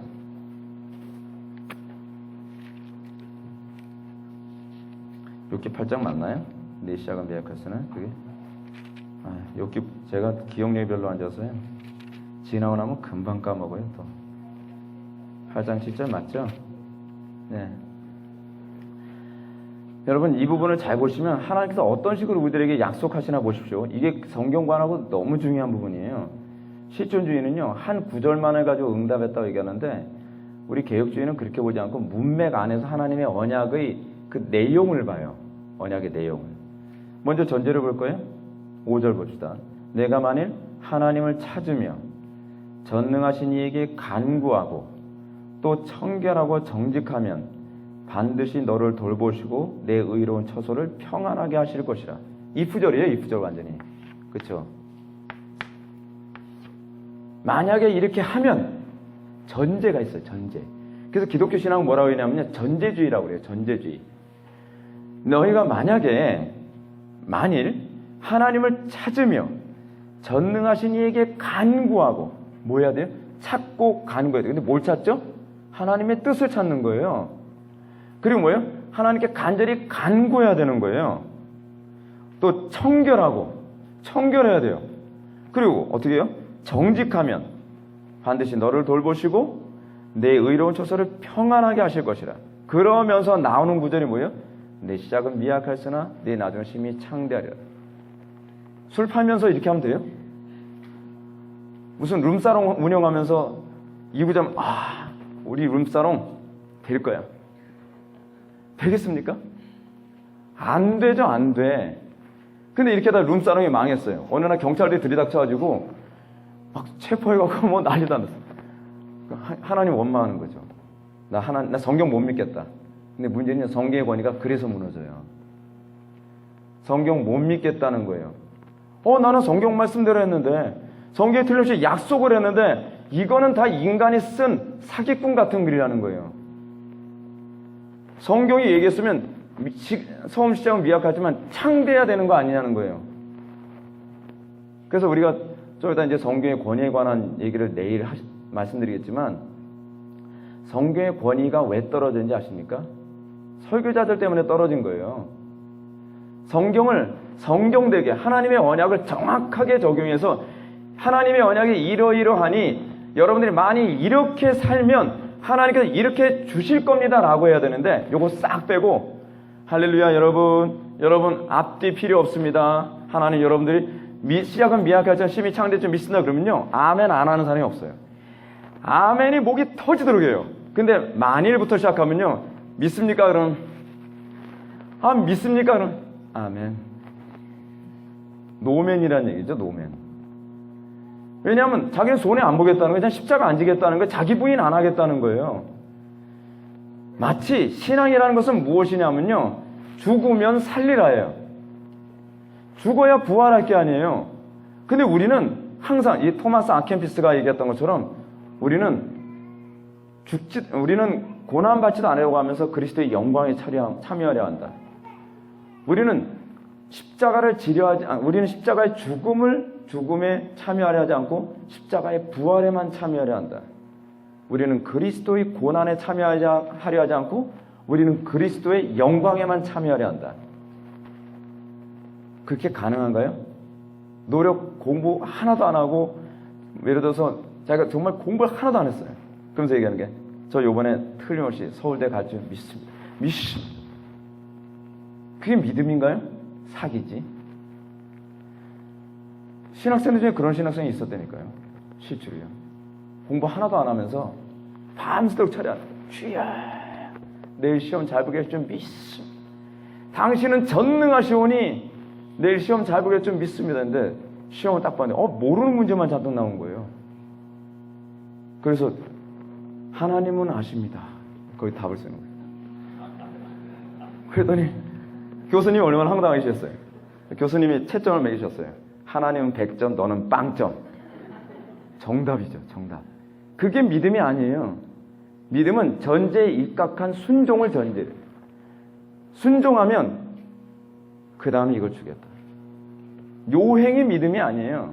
그걸 미신이라고 얘기해요. 우리나라 기독교가 이 전제주의를 버리면서 미신처럼 돼버리고 말았어요. 왜냐? 성경관이 깨지면 그래요. 성경관이. 실존주의적 성경관이 교회 안에 들어오면서 성경 전체의 정신, 성경이 우리에게 말하는 바, 그리고 본문의 앞뒤 문맥과 이 성경이 기록될 당시의 정황 같은 건 전혀 염두에 두지 않고 그냥 부적처럼 성경 구절을 뒤적거리면서 은혜 받게 한다는 거예요. 제가 옛날에 몸담고 했던 어떤 교회에서는요, 말씀 뽑기를 했었어요. 말씀 뽑기. 그래서 우리 교육자들 보고 이런 얘기하는 거예요. 전사님들 실족될 만한 말씀 뽑지 마세요. 그냥 복된 말씀, 은혜로운 말씀, 그것만 뽑으세요. 막 그러는 거예요. 그러다가 만에 하나라도 이건 약간 아리까리한 거예요. 이게 저주로 들릴지 복으로 들릴지 모르다가 어떤 사람이 딱 뽑았어요. 1년 내내 시험 드는 거예요. 네. 이것 때문에 내 인생이 1년 내내 고생했다는 거예요. 하나님께서 그런 식으로 말씀을 주십니까? 이거는 점치는 거죠. 점치는 거예요. 그러면서 어떻게 해요? 말씀의 권위가 또 떨어지는 거예요. 말씀대로 안 되더라. 말씀의 신적 권위는 언제 나타나는지 아십니까? 말씀대로 된다는 것을 확인할 때 비로소 거기에 신적 권위가 더 강력하게 서게 되는 거예요. 근데 말씀대로 안 되거든요. 왜냐하면 하나님은 그렇게 말씀하신 적이 없거든요. 하나님 내 시작은 미약하여서는 내 나중 심히 창대하라 그러셨잖아요. 그러면 하나님 뭐라 그러는지 아세요? 그러면 5절과 6절을 보고 얘기하자요. 하나님은 그렇게 말씀하시거든요. 근데 우리는 5절과 6절 안 보고 7절만 가지고서 얘기하자는 거예요. 난 그런 약속한 적 없다는 거죠. 하나님의 신실한 걸 믿으시기 바랍니다. 그러나 신실함은 내가 규정한 것을 근거로 하지 않고 하나님께서 규정한 것을 가지고서 근거로 합니다. 그래서 여러분, 제가 지금 이 얘기하는 시간은 아니지만 하나님께서 아브라함과 언약을 맺으실 때, 하나님께서 시내산에서 이스라엘과 언약을 맺을 때 재미있는 게 뭔지 아세요? 이스라엘이 조건 내밀고 그거 가지고 언약을 맺질 않아요. 언약의 전제는 항상 하나님께서 규정하세요. 율법을 하나님이 규정하시고 아브라함과의 관계에서도 하나님께서 이렇게 하면이라고 하는 걸 그건 하나님만 일방적으로 결정하세요. 그리고 우리가 그거에 따르면 너는 나의 백성이 되고 나는 너의 하나님 되겠다라고 규정하는 거예요. 안 따르면 나는 너의 하나님으로서 역할을 안 하겠다는 거예요. 그걸 아버지 노릇함. 아버지 노릇. 김세현 박사가 이런 표현을 사용해요. 아빠 노릇함. 아빠 노릇함이 아무 때나 갖다 붙이는 게 아니에요. 약속에 우리가 신실할 때라야만 그 하나님의 약속 앞에 우리가 믿음으로 반응할 때 그때 하나님께서 우리에게 역사하시는 것이지, 내가 아무렇게나 규정을 딱 해놓고 땡깡 부리듯이 죽기 살기로 하나님 복 주시면 믿습니다. 우리 룸사롱 잘 되게 해주지 않으면 저 안 내려갑니다. 여러분, 그렇게 하면 응답되는 게 아니에요. 언약, 하나님과의 관계 안에서 언약을 기초로 해서 간구하는, 전능한 이에게 간구하고, 간구는 거기에 기초로 해요. 하나님의 언약에 충실한 가운데에. 그러면서 하나님께 간구하면 하나님이 들어주신다는 거예요. 간구 안 하면 들어주세요? 그것도 안 들어줘요. 우리는 오늘날 간구가 너무 없어졌어요. 그것도 문제예요. 시간이 너무 막 쫓겨서 제가 한번 이 부분을 한번 좀 읽어볼까요? 어디로 넘어가냐면 특별계시에 관해서 이런 바빙크가 한 말 한번 좀 보겠습니다. 한번 제가 읽어보겠습니다. 두 번째 패러그래프. 일반 계시의 한계는 인간으로 하여금 하나님의 존재를 인정하게 하는 것까지 인도한다. 이게 일반 계시의 한계예요. 이 한계에서 타락한 인간이 특별 계시의 은총을 얻지 못한다면 자동적으로 거짓된 종교나 우상 숭배로 빠지게 된다. 다시 얘기되면 하나님의 존재는 인정하는데 하나님의 존재를 내 방식으로 규정하는 왜곡됨이 나타난다는 거예요. 왜냐하면 인간은 본성적으로 타락했기 때문이다. 여기서 특별 계시 없이 일반 계시만 의존할 때 어떤 식으로 우상 숭배에 빠지는지 바빙크의 탁월한 지적을 들어보자. 우상은 본래적으로 자기 노력의 종교로 인도한다. 이번 밑줄 쭉 시험에 나와요. 우상은 본성적으로 자기 노력의 종교로 인도해요. 기독교 이외의 모든 종교는 자기 의지와 노력을 많이 강조해요. 기독교만 은혜를 강조해요. 유일한 참된 하나님의 숭배가 포기되고 객관적이고 참된 역사적 계시의 호소됨이 없을 때 인간은 그가 꾸며낸 신들이나 혼들에게 계시하도록 하는 것이다. 그러면 특별 계시란 무엇인가? 특별 계시란 하나님의 자기 계시가 특별한 방식으로 주어진 것을 말한다. 제가 아까 말씀드렸던 것처럼 하나님의 현현, 이적, 환상, 꿈, 역사적 사건에 대한 해석 등 이것이 이제 특별 계시죠. 여기서 계시와 성경의 차이를 구분해야만 합니다. 바빙크는 이 부분을 좀 믿으십시오. 성경은 계시 자체는 아니고 계시가 알려줄 수 있는 기록이요 도회이다 라고 했어요. 이 부분이 굉장히 중요한 부분이기 때문에 이 부분만 오늘 얘기하고 말씀을 맞춰야 되는데 이 부분에 대해서 여러분 한번 좀 살펴봅시다. 제가 설명해 드릴 테니까 나머지는 알아서 읽어보세요.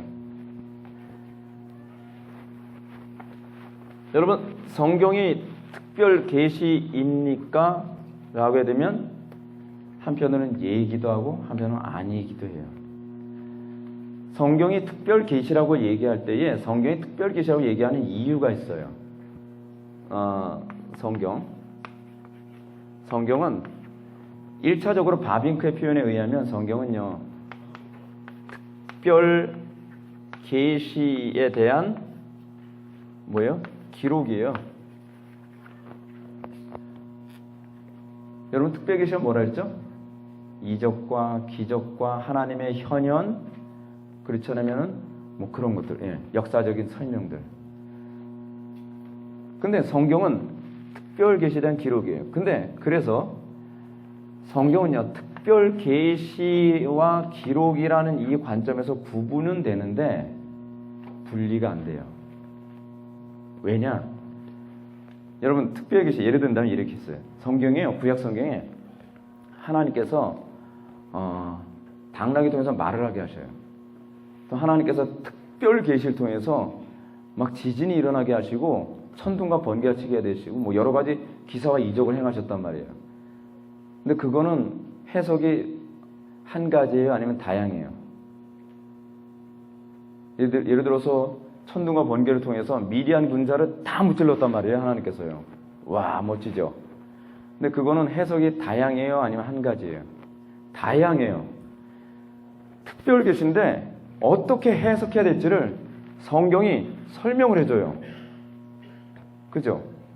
그래서 이 특별 계시가 정말 우리에게 정확한 특별 계시가 되게 만드는 것이 이 기록이에요. 그래서 이렇게 이해하시면 됩니다. 성경은 특별 계시가 되도록 기록했다는 차원에서는 특별 계시예요. 무슨 말인지 아시겠어요? 그래서 우리는요 특별 계시와 기록이라는 개념을 구분하질 않아요. 분리하진 않아요. 잘 들으세요. 분리하진 않고 구분해요. 그러나 이 성경이 특별 계시에 대한 해석을 함으로 말미암아 특별 계시의 역할을 하도록 만든다는 차원에서 성경은 특별 계시가 돼요. 정적이 흐르니까 모르는 것 같아요. 무슨 말인지 여러분 아시겠죠? 예. 근데 문제는 뭐냐면 자유주의 신학이나 칼 마르트는 이걸 분리를 해버려요. 성경은 특별 계시를 설명해 준 것 이외에는 아무것도 아니다. 그래서 인간의 저작으로만 봐요. 요거를요. 성경을요. 인간의 저작. 사람의 글이죠. 문학작품이죠. 그러면 이제 문제가 생긴 게 뭐냐면 성경에 나오는 특별한 사건들, 홍해 바다가 갈라졌다든지 그렇지 않으면은 뭐 예수님이 무리를 걸었다든지 수많은 특별한 사건들의 해석은 누구 몫이 되는 거죠? 우리 몫이 되는 거예요. 그래서 성경을 읽다가 성경은 그냥 특별한 사건에 대한 기록에 불과하지만 성경을 보다가 이것이다라고 마음에 잡히면 이제 그것이 특별 계시가 된다는 거예요. 그 이전에는 특별 계시 아니에요. 아닌 거예요. 특별 계시와 기록을 분리해 버렸으니까. 여러분 왜 이렇게 어려운 얘기를 할까요? 이게 지금 여러분들이 현재 신앙생활하면서 오는 도전이에요.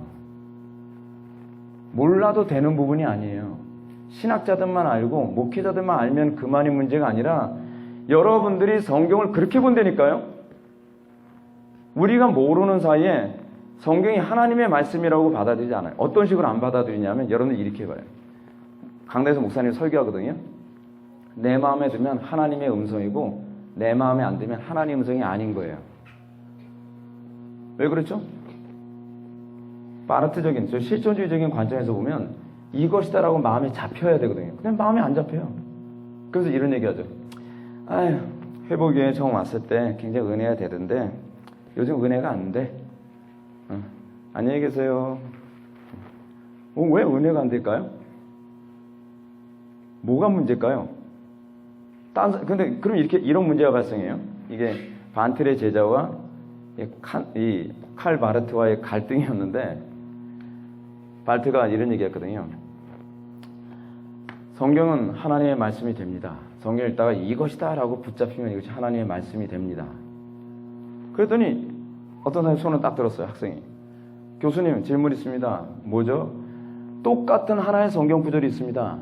그래서 똑같은 하나의 성경 구절 어떤 사람은 읽다가 이게 하나님 말씀이 됐는데 어떤 사람은 여전히 그것이 하나님 말씀이 안 됐는데 그럼 그 구절은 하나님의 말씀인가요? 아닌가요? 딜레마가 발생하죠. 이것을 여러분들에게 적용해 볼까요? 어떤 사람은 설교를 들으면서 제 설교에 은혜를 받았다 그래요. 어떤 사람은 은혜가 안 된다 그래요. 그럼 하나님의 말씀인가요? 아닌가요? 이런 문제가 발생하는 거예요. 은혜가 됐든 안 됐든 그것은 하나님의 말씀이에요. 소위 은혜가 됐다라는 말부터 여러분 교정하셔야 될 단어예요. 기분이 좋았다가 은혜가 아니에요. 내 마음에 들었다는 게 은혜가 아니에요. 은혜란 뭐죠? 은혜란 하나님의 말씀 앞에 굴복됐다는 거예요. 하나님의 말씀에 굴복되지 않으면 그건 은혜 받은 게 아니에요. 은혜 많이 받았다고 하는데 교회에서 온갖 교만 떨고 돌아다니는 사람들 많이 봤죠. 은혜 많이 받았다고 하는데 하나도 안 깨지고 사고가 하나도 변하지 않은 사람이 있어요. 그 얘기는 무슨 얘기냐면 이따가 제가 말씀드리겠지만 내 생각하고 맞은 거예요. 그냥 내가 기존에 생각했던 거하고 일치해서 아멘 소리가 나온 거예요. 근데 내 생각하고 안 맞으면 그건 하나님 말씀이 아닌 거죠. 그럼 누가 기준이에요? 성경의 기준이에요? 그 사람의 기준이에요? 그 사람의 기준이죠. 신앙은 어디서부터 출발하는지 아세요? 내가 기준이 아니라는 걸 인정하는 것에서부터 신앙이 출발해요. 근데 우리는 본성적으로 내가 모든 것의 기준이 되려고 해요. 내가 옳고 그름을 내가 규정하고 하나님의 말씀인 것과 하나님의 말씀이 아닌 건 내가 규정해야 돼요. 그래서 어떤 문제가 발생하느냐? 교회 안에서 신앙관이 다 달라요. 같은 한 교회에서 생활하는데 내가 믿는 하나님과 네가 믿는 하나님이 다르다라고 얘기하는 거예요. 어떻게 다를 수 있죠? 내가 믿는 하나님과 그 사람이 믿는 하나님이 다르면 이 사람이 믿는 하나님이 가짜 하나님이든지 내가 믿는 하나님이 가짜 하나님이든지 그렇죠? 둘 다 가짜 하나님이든지 논리적으로 그렇게 되잖아요. 이건 아주 간단명료한 논리예요. 근데 우리는 소위 실존주의나 포스트 모더니즘 사회 안에서 절대 진리는 존재하지 않는다라고 하는 개념이 소위 다원주의적 사고원 방식까지 갖게 만들었어요. 그래서 나도 오를 수 있고 너도 오를 수 있다. 근데 양쪽이 서로 반대의 생각을 하고 있어요. 논리적으로 맞는 얘기예요? 성립이 안 돼요. 내가 안 맞든지 네가 안 맞든지거든요. 또는 내가 맞든지 네가 맞든지거든요.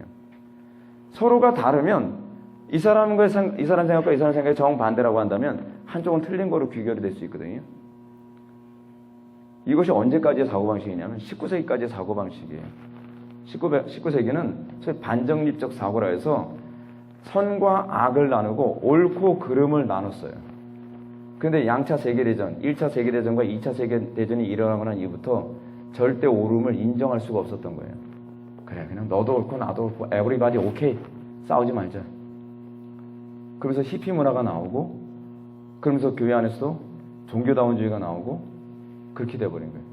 옳고 그름 너무 따르지 말자. 옳고 그름 따지니까 뭐가 돼요? 자꾸 싸움박질한다는 거예요. 교회는 무슨 종교가 돼요? 평화의 종교. 다 everybody okay, 다 품자, 다 품자. 쓰레기도 좋고 뭐도 좋고 다 품자. 성경이 그렇게 얘기한 건 당신 생각이고 다른 성도는 그 성경 구절과 다르게 은혜를 받을 수도 있어요. 이게 어떻게 이게 가능하죠? 우리는 그런 시대에 살고 있어요. 그러면요, 중요한 문제가 발생해요. 우리는 종교개혁을 하면서 로마 가톨릭부터 나와야 될 이유가 없는 거예요. 종교개혁의 중요한 핵심이 뭔지 아세요? 성경관이거든요. 성경을 어떻게 해석할 것인가에 관한 문제이거든요. 그것 때문에 종교개혁이 일어났어요. 근데 이제 해석이라고 하는 이 문제에 있어서 어떤 문제가 발생하냐면 천주교는 천주교대로 해석할 수 있고 우리는 우리대로 해석할 수가 있다. 더 나가서 뭐가 돼버리냐면 성경을 읽다가 이것이다 하면서 하나님의 말씀을 딱 붙잡히고 그래서 하나님의 말씀이 되면 불경을 읽다가도 이것이다 하고 붙잡히는 게 있잖아요. 여러분 불경 그렇게 나쁜 책, 사악한 책 아닙니다. 불경 읽다 보면요 거기에 진리적 요소가 있어요. 여러분 노노 맹자 읽어보셨습니까? 진리적 요소가 있어요. 감동을 줘요. 이야 무릎을 치게 돼요. 기가 막힌 철학, 기가 막힌 사고. 하나님의 말씀인가요? 그걸 성령의 조명이라고 해석을 하는데 그건 성령의 조명이 아니라 직관이라고 얘기해요. 직관. 그러니까 어떤 문제가 발생하냐면 다원주의라는 게 발생하는 거예요. 이게 다 성경론과 관련되는 거거든요. 산이 있는데 산 정상에 올라가는 데 있어서 이렇게 올라갈 수도 있고 이렇게 올라갈 수도 있고 돌아서 올라갈 수도 있고 그런 것이지 왜 우리만 옳다고 얘기하느냐. 이 사람들도 나름대로 이 진리의 영향을 받고 있고 그래서 로마 가톨릭에서 얘기하는 건 가장 정확한 진리의 영향을 받아 이 정상에 도달한 것이 기독교일 뿐이지 다른 종교의 구원이 없다라고 얘기할 수는 없다. 이게 철학이 들어와서 그래요. 교회 안에. 많은 사람들이 이걸 신앙이라고 생각하는 거예요. 신앙 아니에요. 철학이죠. 철학.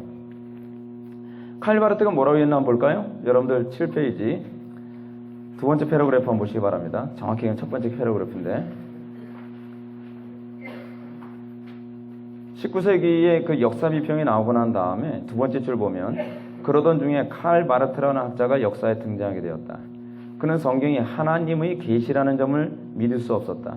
바르트에 의하면 성경은 그 자체로 하나님의 말씀이 아니므로 하나님의 말씀 혹은 일어난 계시의 증인일 뿐이었다. 이건 밑줄 치세요. 바르트가 보는 관점에서 성경은 계시의 증인이에요. 그러니까 어떤 계시를 기록한 기록물에 불과하다는 거예요. 계시는 있었는데 그 계시를 성경은 기록한 기록물에 불과하다는 거예요. 그거에 거의 신성을 부여하지 말자는 얘기죠. 그는 성경을 직접 계시 혹은 하나님의 말씀과 일치시킬 수 없었다. 성경이가 아니라 성경을입니다. 성경을 하나님의 말씀으로 일치시킬 수 없었기 때문에 하나님의 말씀이 무엇인지 말할 수 없고 간접적으로 말해야 한다고 주장했다. 밑에서 두 번째 줄. 실존주의 방법론. 칼 바르트의 그 성경 접근 방법이거든요. 실존주의 방법론은 성경을 하나님의 말씀으로 인정할 수 없었으나 인정해야만 했던 그 딜레마를 해소시킬 통로가 되었다. 칼 바르트의 딜레마는 성경이 하나님의 말씀이라고 믿어지질 않았어요. 왜냐하면 칼 바르트는 19세기 자유주의 신학의 그 영향을 받았던 사람이거든요. 근데 성경이 하나님의 말씀으로 안 믿어지니까 이것 때문에 고민하던 중에 소위 키에르케골 같은 사람들을 통해서 실존주의라고 하는 것이 태동하기 시작해요. 키에르케골 이후에 하이데가나 뭐 사르트르라든지 그처럼 칼 뭐였죠? 그 사람이 제가 까먹었는데 이런 사람들이 나타나면서 실존주의라고 하는 하나의 철학적 흐름이 생겨요. 근데 실존주의 그 철학적 흐름을 칼 바르트가 신학으로 돌렸어요. 그래서 성경을 보면서 성경은 하나님 말씀이 아무리 봐도 하나님 말씀을 믿어지지 않는데 이게 인간의 작품이지 이게 어떻게 하나님의 말씀이야 그러던 중에 성경을 보면서 실존주의로 이거 하나님의 말씀이 된다.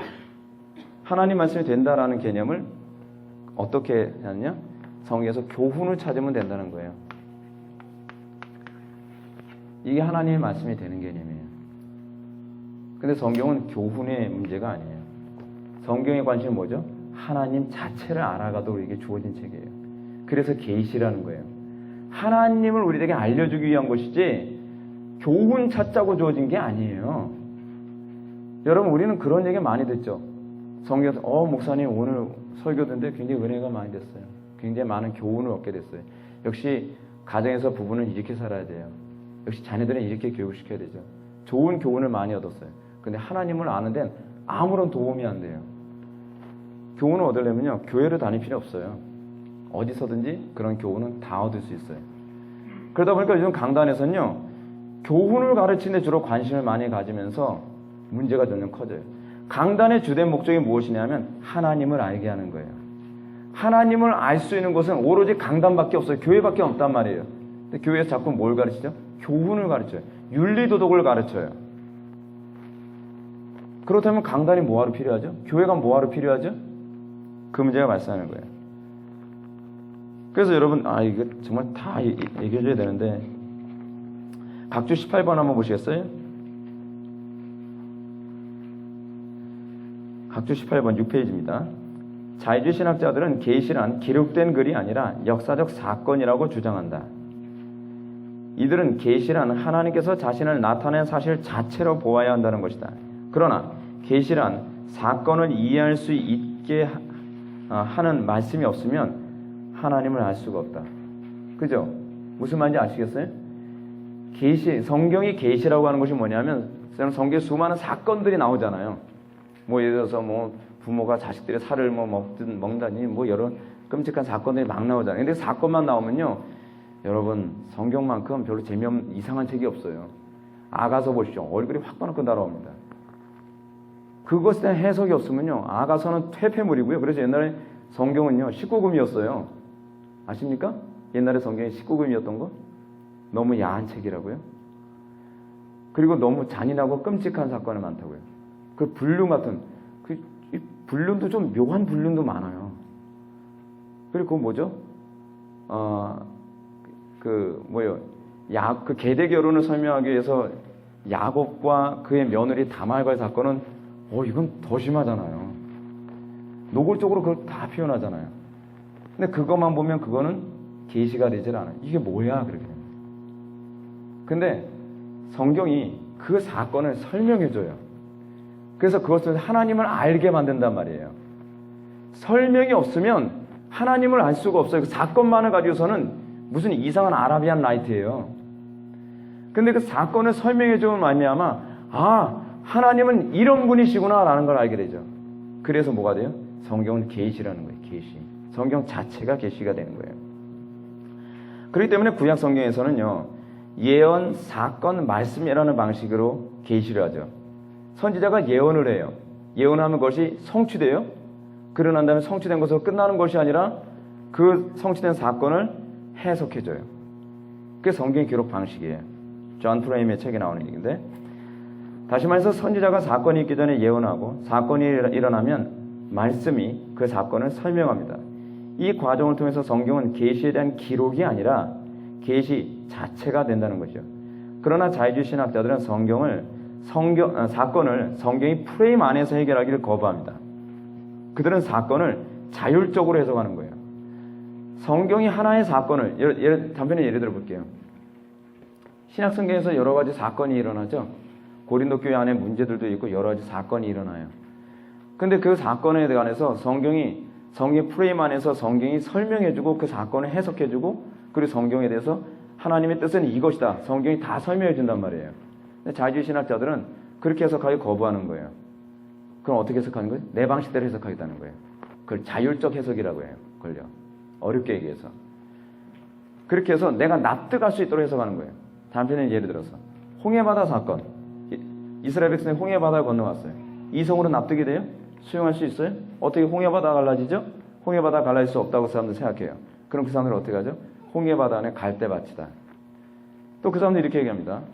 그 천주교의 우리나라에 있는 그 추기경의 한 얘기인데, 오병이의 기적 사건을 가지고 이게 전형적인 칼 마르트적인 해석 방식이에요. 오병이의 기적을 가지고서 설명을 합니다. 여러분, 기독교 신앙이란 사랑입니다. 예수님께서 오병이의 기적을 일으키셨을 때 어떻게 일하는지 아세요? 어느 날 수많은 무리들이 예수님의 설교를 듣고 있었어요. 근데 사람들이 굶주렸단 말이에요. 그래서 예수님이 그러신 거죠. 너희 중에 그 빵 있는 것을 가져와라.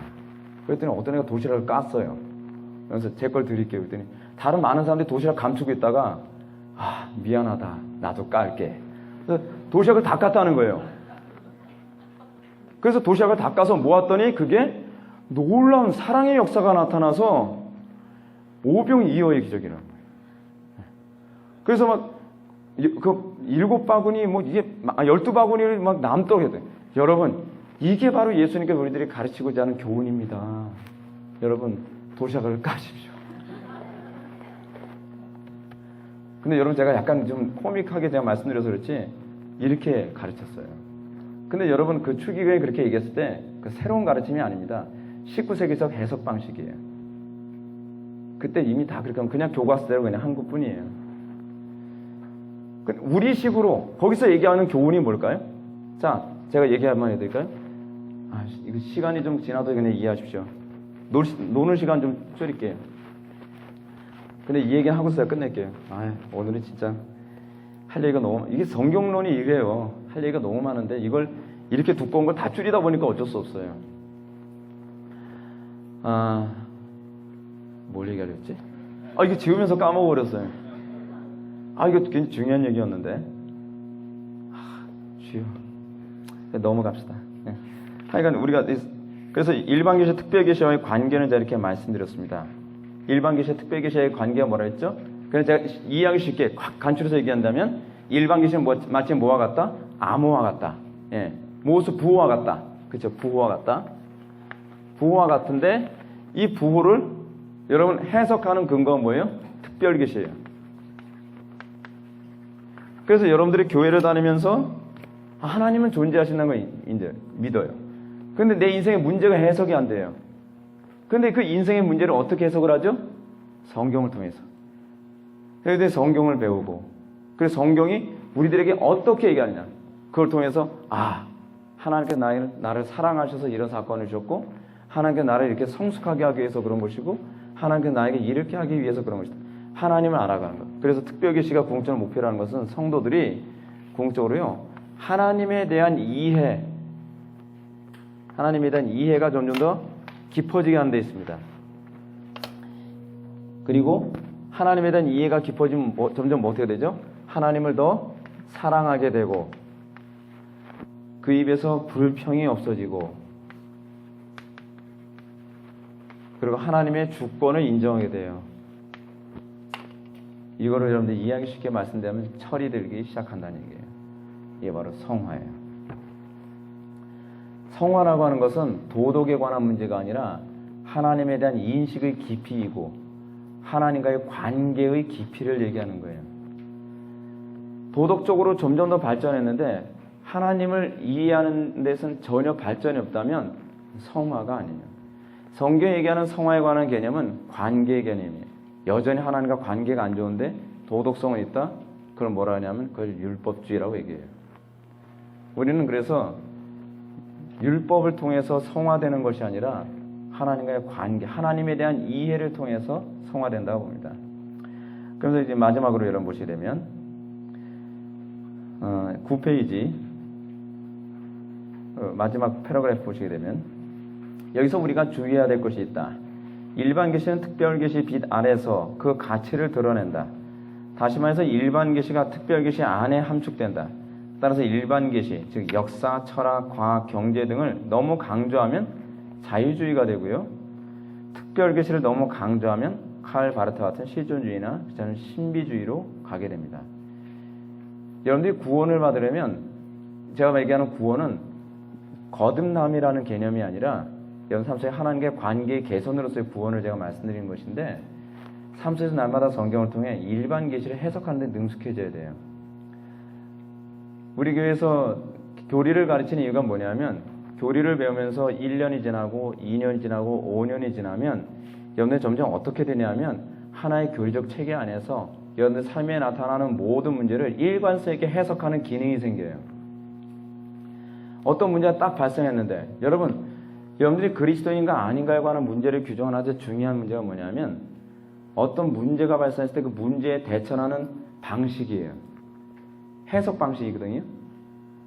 근데 우리는 이렇게 하는 경향이 많이 있죠. 예수를 오래 믿었는데 어떤 문제가 딱 발생하면 아휴 재수가 없어서. 뭐죠?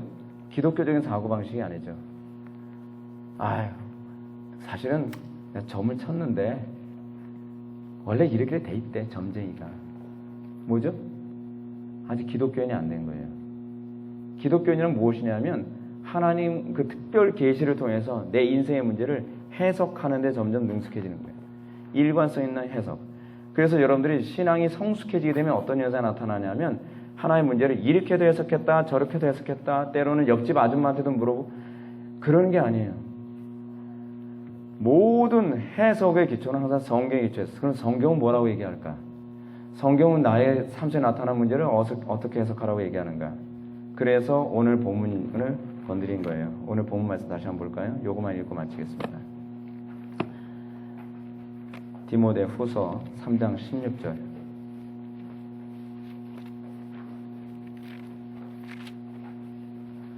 모든 성경은 하나님의 감동으로 된 것으로 교훈을 주고요.